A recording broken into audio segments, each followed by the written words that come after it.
Well, a very integral conversation that is happening in Mombasa, one that we will keep interacting with in the course of the show and, of course, during our subsequent bulletins right here at K24 TV. Welcome back to the program. Hashtag the Daily Brief at K24 TV and at Sam W. Njoroge. Use that to interact with us online. You can also find us on our SMS platform, that is 21222. And indeed, whatever it is that you raise on those platforms will be in a position to inform our discourse right here in studio. But for now, we need to shift to yet another very critical conversation right here in studio. And we've got the pleasure of hosting Kiprono Kittony. Now, this is a man who has been at the helm of the Kenya National Chamber of Commerce and Industry. And just a few months ago, he was appointed vice chairperson of the World Chamber Federation. Kiprono, welcome to the program. Thank you very much. Congratulations on your recent appointment. Thank you. And it's a pleasure to engage you on quite a number of issues. Key among them, what is happening in Mombasa today? What is the economic significance of having Kenya join the League of Oil Exporting Nations? First of all, I think it's a momentous occasion for Kenya. It is really historical that we become an oil exporting nation. But I think before we start to celebrate, before we pop the champagne, let's ask ourselves very important questions. Is the oil that we have in Turkana, is it commercially viable for exploitation? Will we have a regular pipeline of exportable oils? Is the issue of where the refinery will be located between Kenya, Uganda, and South Sudan, has that been discussed? What is the play of Lamu and the whole Lapsset corridor vis-a-vis the conversation around oil?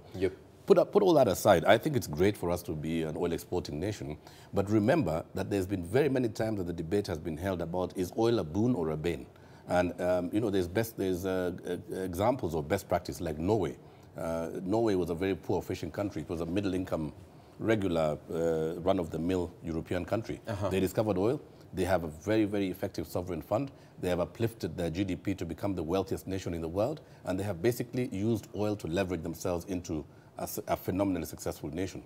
We can look at Nigeria on the converse of that. And Nigeria is a major oil exporting nation. But it hasn't really been used to develop the country to the extent that it should have been. Nigeria still exports crude and imports finished products. I mean, the distribution of income has not impacted on the average Nigerian. So I think there is a continuum, and Kenya should really, chart the path of making sure that this is used to uplift the economy. Talking about distribution of the income, it is expected from the figures that we're consuming from government that we shall earn an estimated 1.3 billion from this particular shipment. What becomes the distribution of the same? We've had concern about locals and, give us our rightful share. What should we do moving forward? You see, I don't think we should focus on the figure of 1.3 billion because, I mean, we are not yet at a viable level of productivity. I mean, this is just early days. I'm sure there's a lot more investment that needs to go into it. I think the more important thing for me is that will this resource be safeguarded jealously enough to make sure that it is used to uplift the well-being of Kenyans? I mean, look at our country today. I mean, our president's doing a tremendously good job in fighting corruption. The agencies of government are at play. Every day focusing on the amount of resources that are being looted left, right, and center in our country. Oil comes into play today, it enhances our revenue base, but we must make sure that we do have a system that actually ensures that this is safeguarded for the betterment of the majority. And when the government talks about, or even tallow oil for this matter, talking about generation of 200,000 barrels, are we ready for this?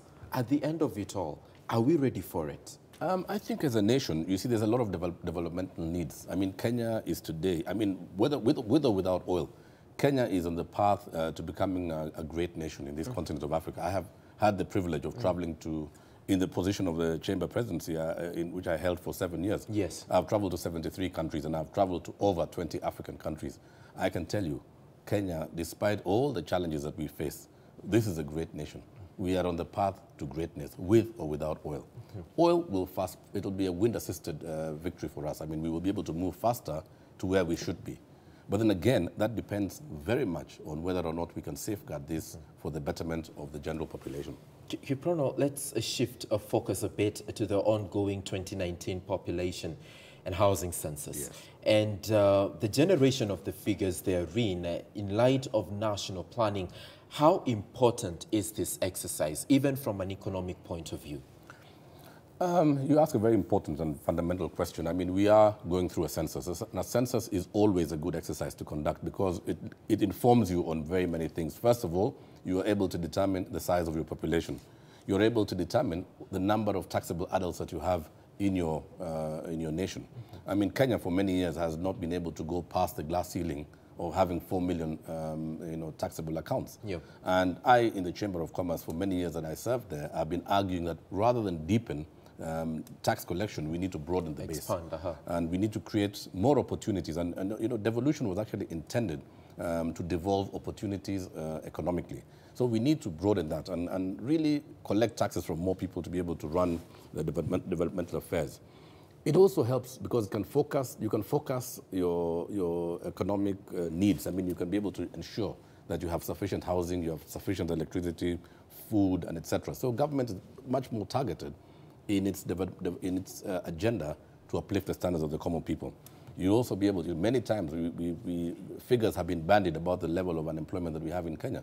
Some people say we have 20% unemployment, others say it's up to 39%.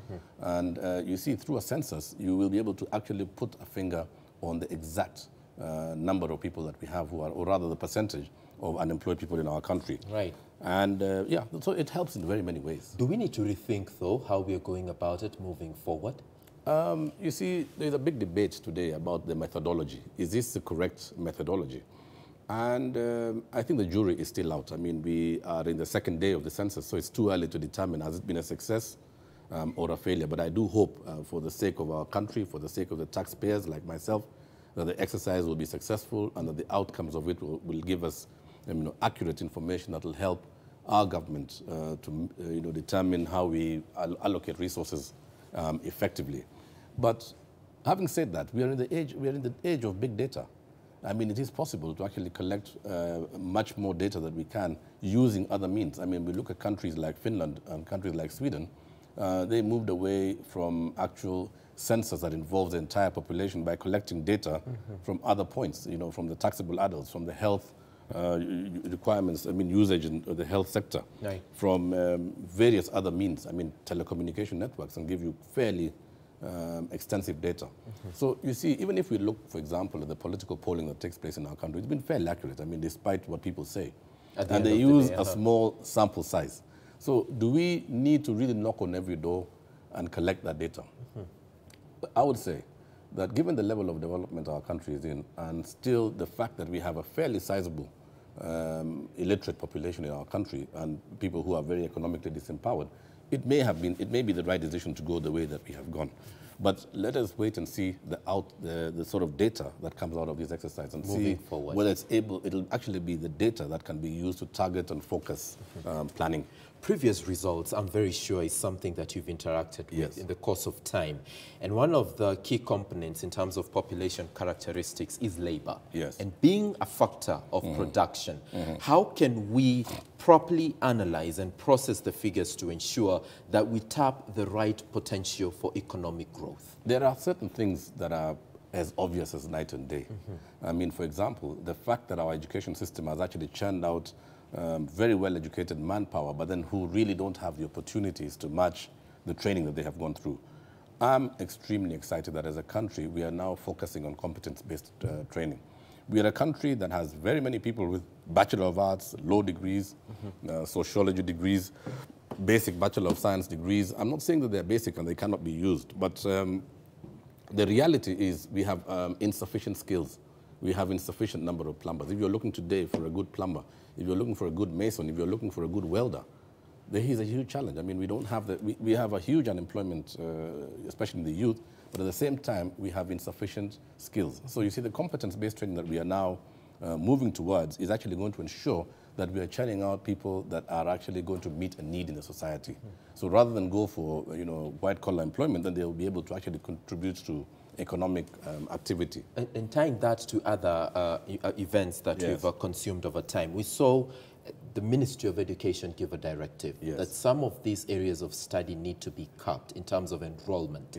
And education was cited, business administration was another area, journalism too was yet another area. Is it wise for the nation to think along those lines? As you said, we don't need to deepen, we need to expand. We need to really rethink our manpower complement today. I mean, Kenya, if we look at, we compare ourselves many times with our neighboring countries in Africa. I think we need to compare ourselves with the far more progressive economies of the tigers of Southeast Asia, for example. I mean, we have a very, very hard-working population. There is no doubt about that. We've done quite a lot, and contrary to what anybody may think, actually the years that President Moi was in power, you know, this country moved aggressively into educating the population. And there's a lot of people out there who are trained and who are educated.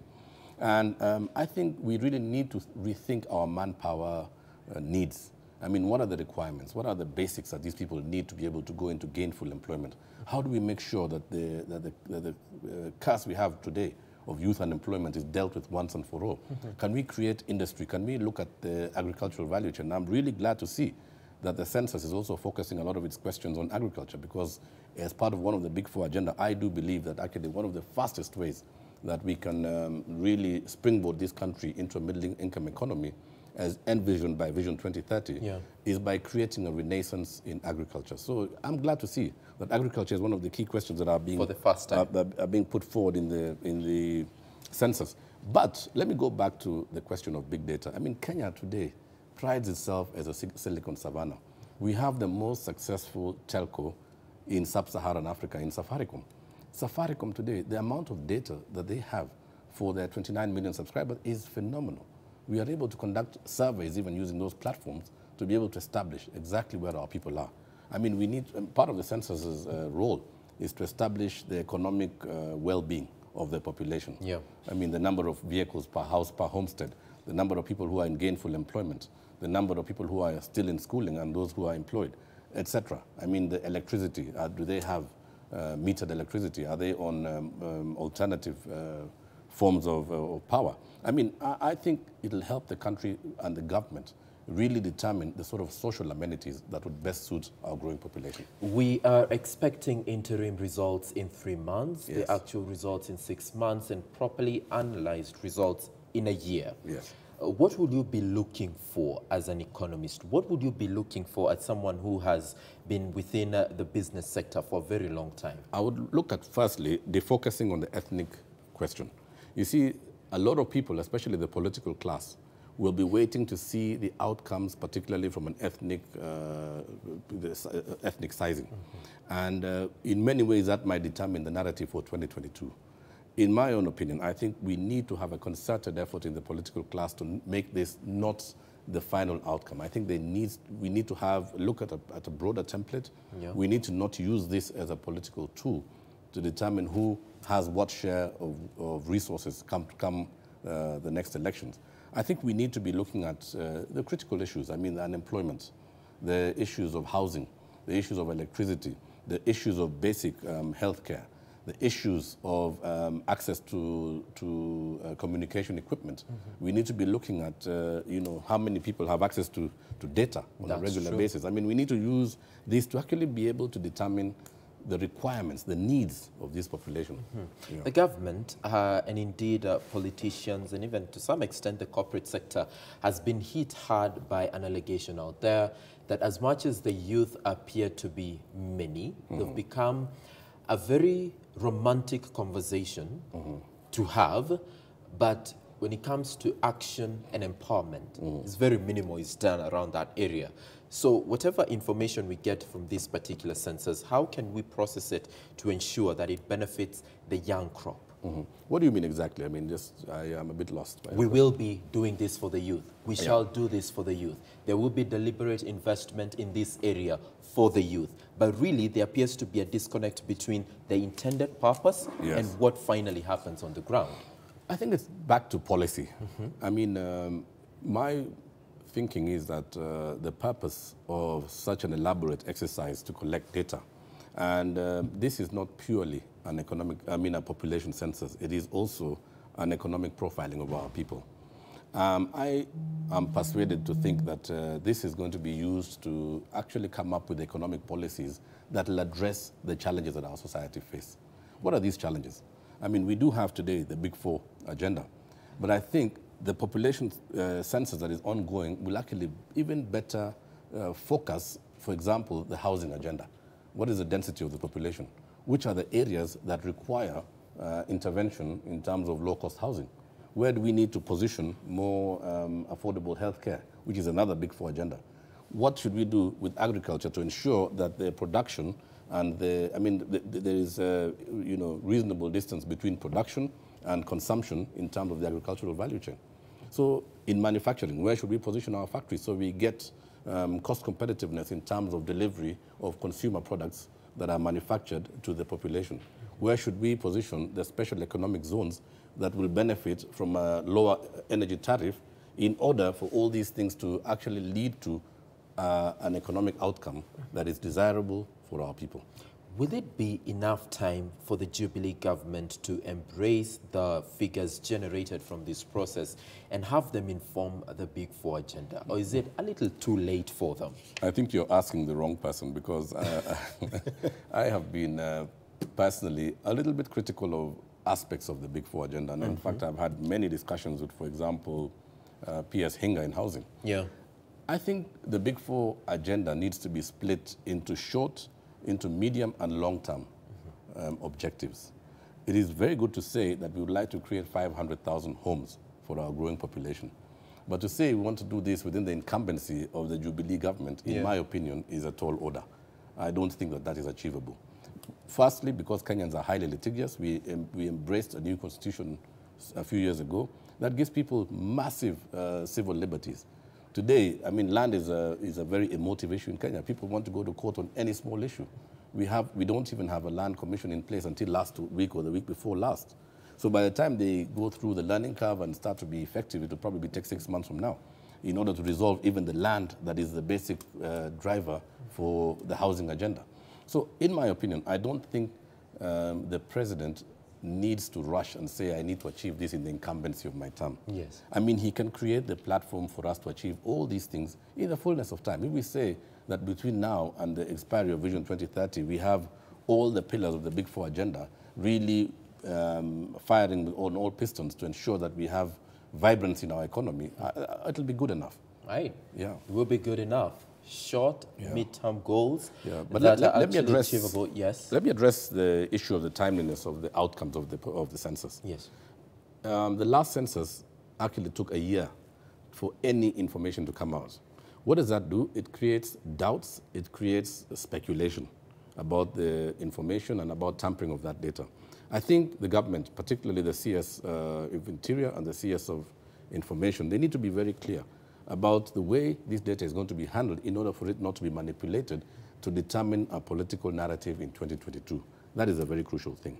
I'm extremely excited by them saying that the first information will come out in December, and I do hope that that will be the bulk of the information and the data that we require, because delays lead to speculation. That's very true. Yes. And even the timing of the results of this particular exercise. Remember that the delimitation of boundaries is supposed to be conducted by IEBC at least 12 months before the general election. So any person would wonder what will then become priority of government. Is it the political boundaries, or having the data generated from this process inform critical aspects of the economy, growth, the Big Four agenda, and all that? We'll be right here to make sure that we cover each and every angle to the results that will be generated by this process.